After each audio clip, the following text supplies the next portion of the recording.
Chosen one, lock your attention on this message right now. That ache sitting in the center of your chest, the one you've been trying to explain to yourself for days. Stop running from it.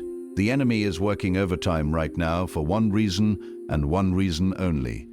He knows what's about to be restored. It all ends tomorrow. The longing, the confusion, the silence between you and the person who will not leave your mind.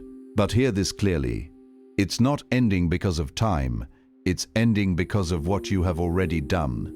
Think back to that moment this week when you almost reached out, when your finger hovered over that name and you stopped yourself. You pulled back. You chose restraint over desperation. You don't know it yet, but that decision was not weakness. That was the moment heaven moved on your behalf. You did not push your person away. You made room for God to pull them back. You did not find this message by accident. The algorithm did not surface this recording. Something far greater did. This is a divine appointment that was written into the fabric of your story before you ever felt this pain. You are standing at a threshold between what has been and what is about to be. Stay until the very last second, because in the next few minutes, I am going to hand you the spiritual verdict that dismantles every lie the enemy has planted about this connection. I am going to walk you through the exact moment this week where you won ground you did not realize you were winning. And at the end, I am going to give you a declaration that seals this reunion in the spiritual realm before you ever see it in the natural. Do not click away. Your future self is begging you to stay. If you leave now, you leave before the verdict is read, and you deserve to hear this verdict. I know what the last 72 hours have felt like. The atmosphere has not just been quiet, it has been unbearably still, like the whole world went on moving, but something inside of you stopped. Maybe you have been checking your phone without admitting to yourself why you are checking it, putting it down, picking it up again, watching a notification appear from someone who is not the person you need to hear from. Or maybe you found yourself standing in a room this week, completely surrounded by people, and felt more alone than you have ever felt in your life because the one person who makes the room feel like home was not in it. You feel suspended, like you are caught between the love you had and the love you were promised, and you cannot figure out how to get from one to the other. And in that suspension, the enemy has started whispering a very specific lie into your mind. He is telling you that the silence means something is over. He is replaying every moment where you said the wrong thing, reacted too fast, loved too loudly, or pulled away too soon. He is showing you that moment when you broke, that moment when you were not your best self, that moment when the fear came out instead of the love. And he is telling you that because of those moments, you have disqualified yourself. He is telling you that the person you are meant to be with has already made their decision, and that decision is final. But I need you to hear what the scripture actually says about this moment. Romans 8:28 says, "All things work together for good to those who love God, to those who are called according to his purpose." Listen to that promise. All things, not some things, not the beautiful things, not the things you handled perfectly. All things, that means the argument, that means the distance, that means the silence, that means the moment you fell apart. Every single thing that felt like destruction is being worked together right now for your good. The enemy wants you to believe those broken moments wrote the ending, but God is using every single one of them to write the beginning. You are not at the end of this love. You are at the turning point of it. The heaviness you feel is not the weight of loss. It is the weight of something being repositioned. It is the pressure of two lives being realigned before they can reconnect at a higher frequency. You think the silence means they are gone, but let me reframe your reality right now. The silence is not rejection. The silence is preparation. You are not being abandoned. You are being readied. There is someone reading this right now who has been carrying a love so deep, so consuming, so impossibly real, that you have started to question whether something is wrong with you. You have prayed about this person. You have fasted about this person. You have laid in silence at 3 in the morning, wondering why God would place someone so specifically on your heart, only to leave you standing at a distance. And the hardest part isn't the waiting. The hardest part is that you can't explain it to anyone, because the moment you try, it sounds like obsession. It sounds like desperation, but you know, deep in the part of you that doesn't lie, that this is something different. This is something placed. And that distinction matters more than you know. There is a particular kind of loneliness that comes not from being alone, but from carrying something that no one around you can see or validate. You sit in church, in conversations, in rooms full of people who love you, and yet there is this thing living inside your chest that you cannot share without it being misunderstood. You have tried. Maybe once or twice you let a sentence begin. You started to describe this weight, this pull, this inexplicable certainty, and you watched the expression on their face shift. You saw them start to search for clinical language. You saw the concern replace the understanding. And so you stopped. You folded it back inside yourself, smiled softly, and changed the subject. And now you carry it in silence. And silence, when it is forced rather than chosen, begins to feel like a prison. But what if that silence was not a sign that you are broken? What if it was simply evidence that you are carrying something rare? Because not every love story can be explained in casual conversation. Not every divine appointment fits neatly into the categories other people have prepared for you. Some things are too sacred for a quick explanation. Some things require an entire season of formation before they can even be described accurately. And you, right now, in this moment, may simply be in the middle of that formation. What most people don't realize is that the enemy doesn't just attack your calling. He attacks the connections attached to your calling. Because some people are not just romantic interests. Some people are covenantal. Some people carry a piece of the assignment God designed for your life. And the spiritual warfare around that union isn't coincidental. It is targeted. It is intentional. And it has been working, not because you are weak, but because you didn't know what you were fighting. Let that settle, because it changes everything about how you've been interpreting this season. When you didn't understand why there was so much friction, so many near misses, so many moments where something almost clicked and then inexplicably collapsed, you turned that confusion inward. You made it a story about your inadequacy. You decided the chaos was evidence of your unworthiness rather than evidence of opposition. But spiritual warfare does not target things that don't matter. The enemy does not mobilize against assignments that pose no threat. The very fact that there has been this much resistance, this much interference, this much inexplicable disruption and this specific connection, that is not coincidence. That is confirmation. You are fighting for something real, and real things are worth fighting for. The enemy understands covenantal mathematics in ways most believers have never been taught. He knows that when two people who carry complementary assignments are united, the spiritual output of that union is not merely doubled, it is exponentially multiplied. He knows that some callings require a specific companionship to reach their fullest expression. He knows that there are doors in your destiny that will only open from the inside of a covenant he was never supposed to be part of. And so he works tirelessly, not just on you, and not just on the other person, but on the space between you. He works on the atmosphere of the connection. He sows seeds of doubt, miscommunication, fear, and premature conclusions. He makes the timing feel perpetually wrong. He makes the most sacred thing in your life look, from the outside, like something you should have released a long time ago. Many are called, but few receive the instructions. If your spirit is burning right now, the Chosen One's blueprint holds the roadmap God designed specifically for people like you. It includes the complete audiobook so you can carry this revelation with you wherever you go, plus a bonus ebook, Activating Your Prophet Mantle, for those who sense God is preparing them to speak with authority. Find it in the first pinned comment below, available for a limited time only. Now let that land for a moment, because what comes next is where the real work begins.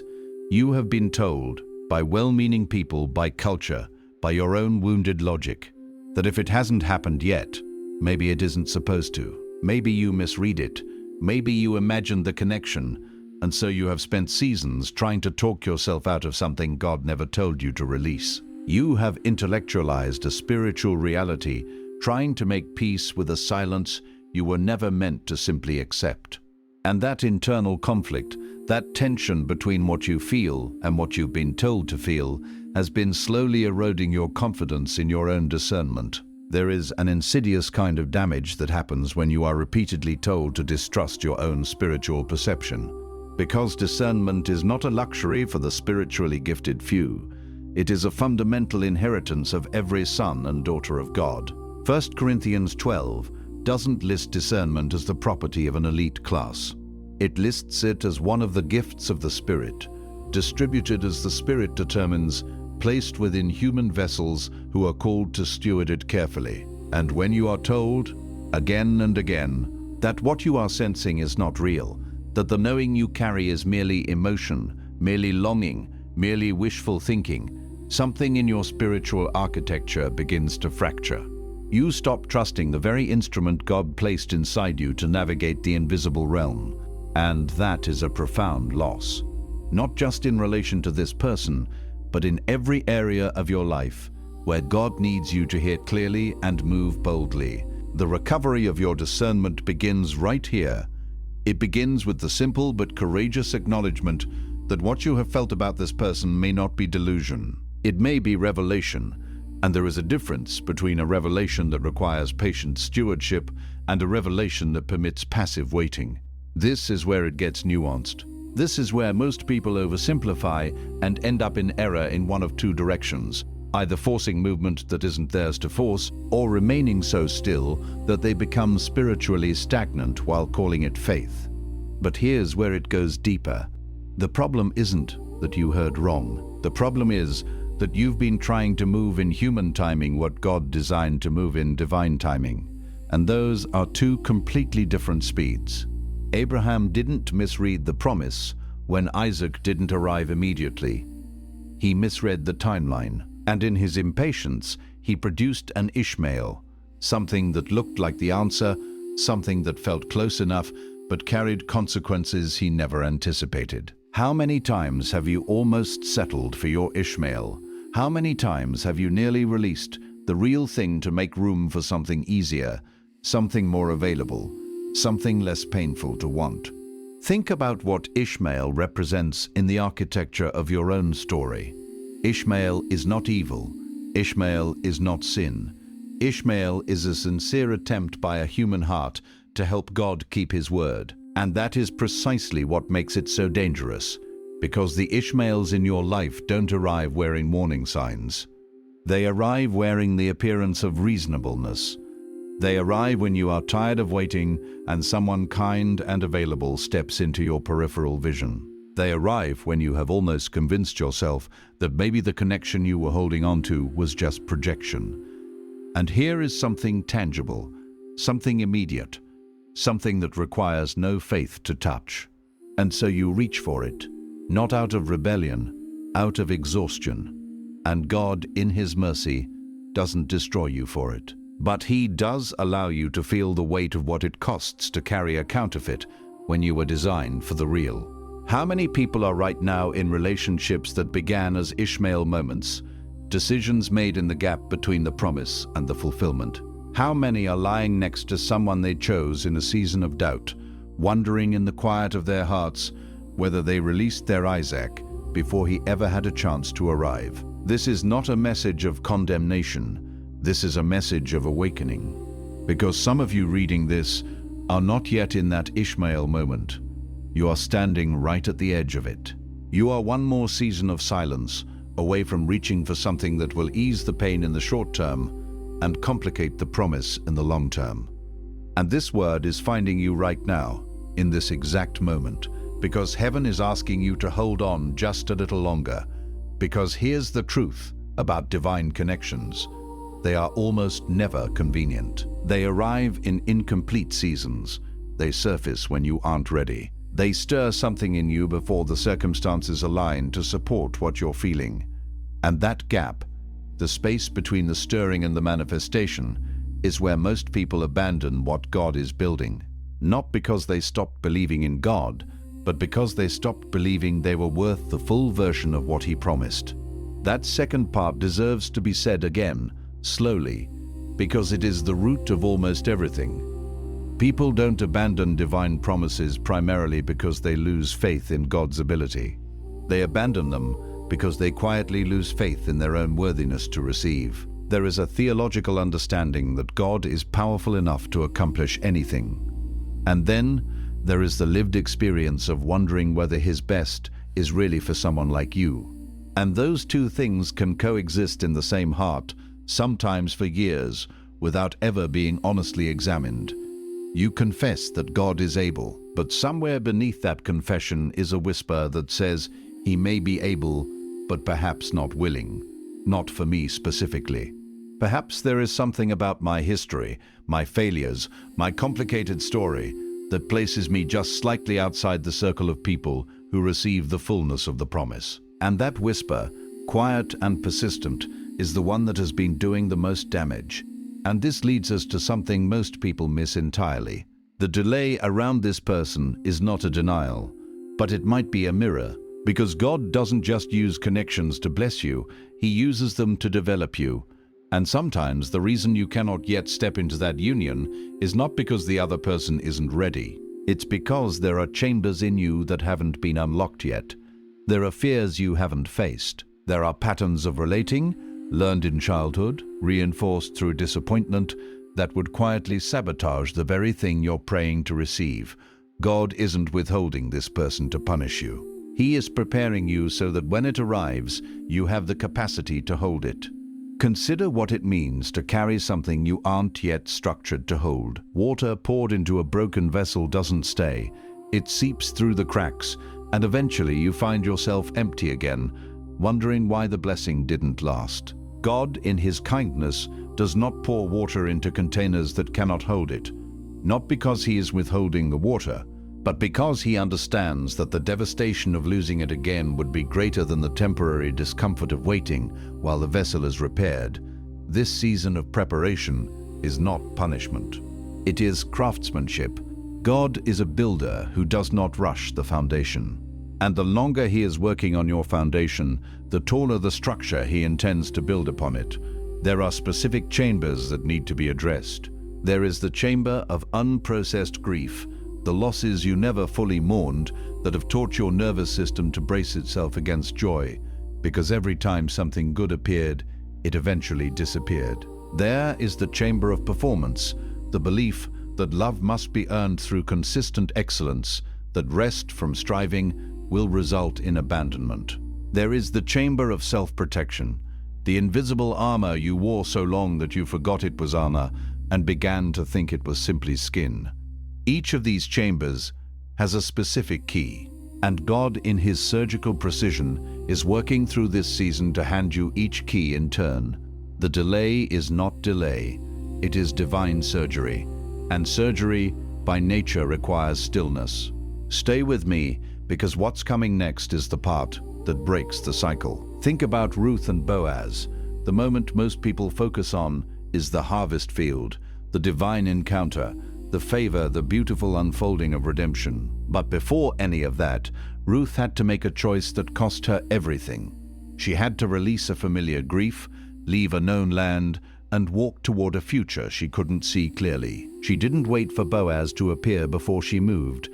She moved, and Boaz appeared as a result of her movement. There is something in that sequence that God is speaking directly to your situation right now. Because you have been waiting for the person to move first. You have been waiting for circumstances to shift before you shift.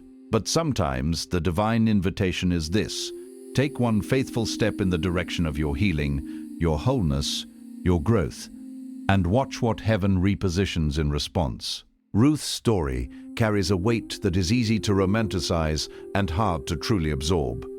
Because Ruth didn't just make a courageous statement on the road to Bethlehem, she then had to live inside the silence of that courage for an extended period before she saw any evidence that it had been the right decision. She gleaned in fields that were not hers. She gathered leftover grain, the scraps that other harvesters had dropped. And she did it day after day with a faithfulness and a dignity that had no immediate reward. She did not perform her obedience for an audience.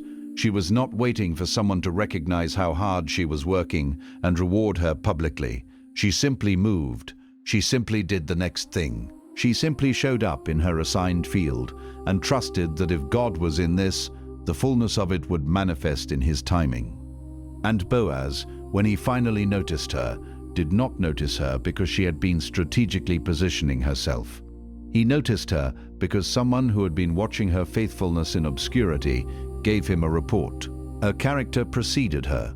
Her consistency created a reputation before she ever had a conversation. And when Boaz extended favor, it was not because she had caught his attention through clever maneuvering. It was because her movement in the direction of her assignment had made her visible to the right person at the right moment. This is the principle heaven is offering you right now. Stop waiting for the person. Start moving toward your wholeness. And trust that as you become who God is calling you to be, you will become visible to what God is calling toward you. But let me challenge you with something, because this is the part no one wants to hear. Some of you have not been waiting in faith. You have been waiting in control. There is a difference between trusting God with someone and quietly managing the situation from a distance, keeping your presence felt, keeping the door open just enough, holding on to threads disguised as hope. And God sees the difference even when you don't. Real surrender doesn't negotiate. Real surrender doesn't keep checking in to make sure the thing is still where you left it. Real surrender says, I trust you enough to fully release this, not because I've stopped caring, but because I believe you are more capable of writing this story than I am. Control, in the context of spiritual waiting, is one of the most sophisticated and least examined forms of unbelief. Because it doesn't look like unbelief. It looks like dedication. It looks like persistence. It looks like love. You tell yourself that you are holding on because you know what you heard from God and you are not going to let go of it no matter how long it takes. But there is a subtle and important question that needs to be asked in that moment. Are you holding on to the promise or are you holding on to the outcome? Because God asks us to hold on to the promise. He does not ask us to grip the outcome so tightly that we begin to manage the details of how it arrives. When Abraham held on to the promise of Isaac, God honored that. When Abraham tried to manage the timeline by going to Hagar, the result was 2,000 years of conflict. The promise was not wrong. The management was. Examine honestly, right now, what your version of management looks like. Maybe it looks like keeping a particular social media account where you can see their activity. Maybe it looks like engineering proximity, showing up in places where you know they will be, under the guise of simply living your life. Maybe it looks like holding back your own growth in ways that keep you emotionally available and clearly unattached, so that when they are ready, you will be right there. Maybe it looks like the slow, consistent prayer that sounds like surrender, but is actually a negotiation. God, bring them back, and I will do this. I will become this. That is not surrender. That is a contract. And God is not in the business of being contracted with. He is in the business of being trusted, fully, completely, without conditions attached to the release. And once that clicks, everything shifts. Because the moment you stop managing and start trusting, something extraordinary happens in the spiritual atmosphere around that connection. When you release control, you release resistance. And it is resistance, not distance, not timing, not even the other person's choices, that has been creating the greatest obstruction. You cannot pull someone into divine alignment. You can only align yourself and trust that God knows how to draw the right people toward the right version of you. This is not a passive statement. Alignment is active work. Aligning yourself means doing the healing you've been postponing. It means going to the counselor you've been avoiding. It means having the honest conversation with God that you've been softening with religious language. It means sitting with the grief you have been too busy to feel. It means releasing the version of yourself that has organized its entire identity around this longing and discovering who you are when the longing is no longer the loudest thing in the room. Alignment is the hardest kind of work precisely because it is invisible. No one sees it happening, no one applauds it. And yet it is the work that shifts everything. Because when you are truly aligned, when the interior of your life reflects the promises you are standing on, something in the spiritual atmosphere responds. Doors that were sealed begin to loosen. People who were positioned at a distance begin to turn toward you. Circumstances that seemed unmovable begin to shift, not because you pushed them, but because your alignment created a current that moved them. In just a moment, we'll uncover what's been hidden in plain sight, the one thing you haven't fully surrendered, and why it's the key to everything you've been waiting for. But first, this has to land. Because there is a version of you that has been so focused on this person that you have slowly stopped becoming. You have put chapters of your own development on hold. You have paused dreams, delayed decisions, shrunk your world, not intentionally, but quietly. Because somewhere in your heart, you decided you would rather wait together than grow alone. And that posture, as loving as it feels, is actually a form of spiritual stagnation.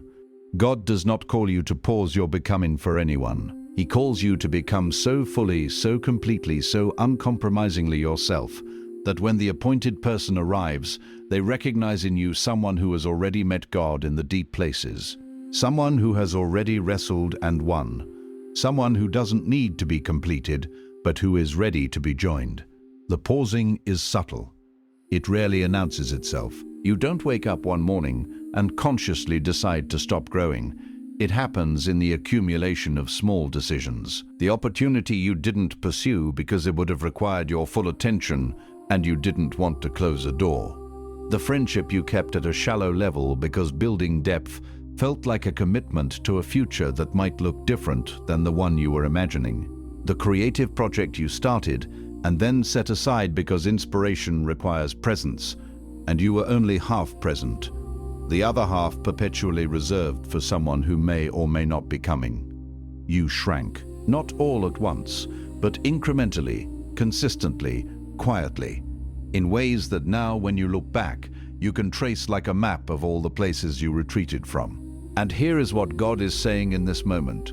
That version of you, the one waiting on the edges of your own life, is not who this person is being prepared to meet. The Boaz in your story is not being prepared to meet someone who has been standing still. He is being prepared to meet someone who has been walking, someone who has moved in the direction of purpose and healing, who carries the aroma of a person who has lived rather than merely waited. The Jacob who received the blessing was not the Jacob who ran from the encounter.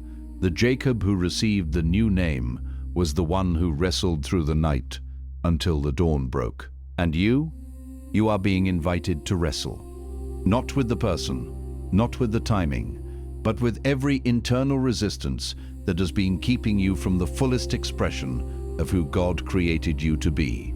This is where the real transformation begins. There is something that has been hiding underneath all of this that you haven't wanted to name. And naming it is the most important thing you will do today, because underneath the longing, underneath the prayer, underneath the warfare, there is a wound, a specific wound, not a generic one, a wound that says, I am not the kind of person that someone like this would fully choose. That wound didn't come from nowhere. It came from a moment, or a series of moments, when someone you trusted made you feel unchosen, made you feel like you were almost enough but not quite.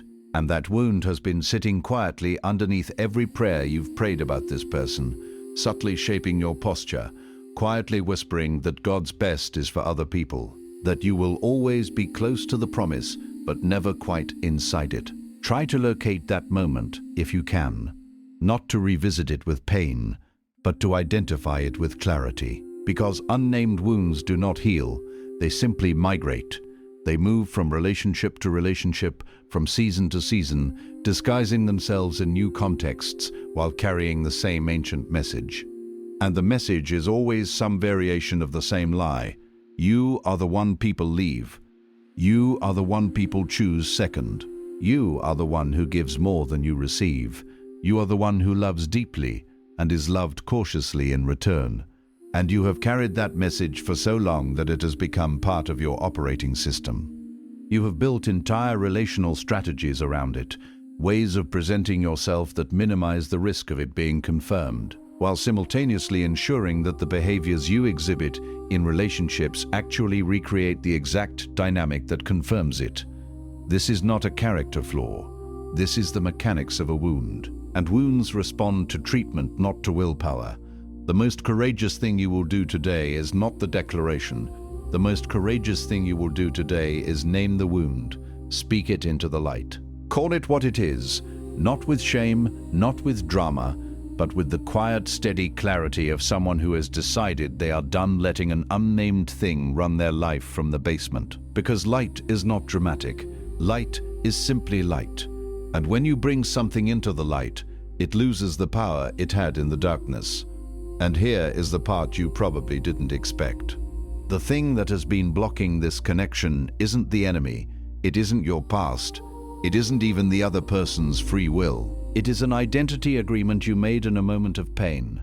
A declaration not spoken aloud but deeply believed, that said you are someone who almost receives love, but never fully. And until that agreement is broken, until you stand before God and say, I refuse to carry that label any longer, you will keep recreating the conditions that confirm it. Not because God is allowing it, but because broken identity produces broken patterns, and broken patterns reproduce the exact situations that appear to prove the lie true.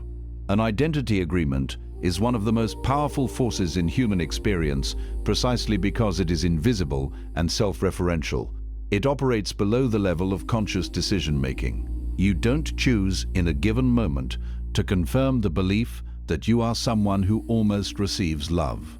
You simply respond to circumstances in ways that are perfectly consistent with that belief, and the circumstances obligingly provides you with confirmation. Someone pulls back, and the agreement says, "See? Told you." Someone goes quiet, and the agreement says, "Of course they did." Someone chooses another, and the agreement says, "This is the pattern. This is who you are. This is what your love always produces." And the tragedy is that you can be a person of deep faith, genuine prayer, and real spiritual sensitivity, and still be operating out of a broken identity agreement, because the agreement lives beneath the level where most spiritual conversations go. This is why the enemy works at the level of identity. He doesn't primarily attack your behavior. He attacks your sense of who you are. Because if he can get you to believe a distorted version of your identity, your behavior will follow naturally, without him having to intervene in each individual decision. He simply plants the seed, waters it with a few painful experiences, and then steps back and watches it grow.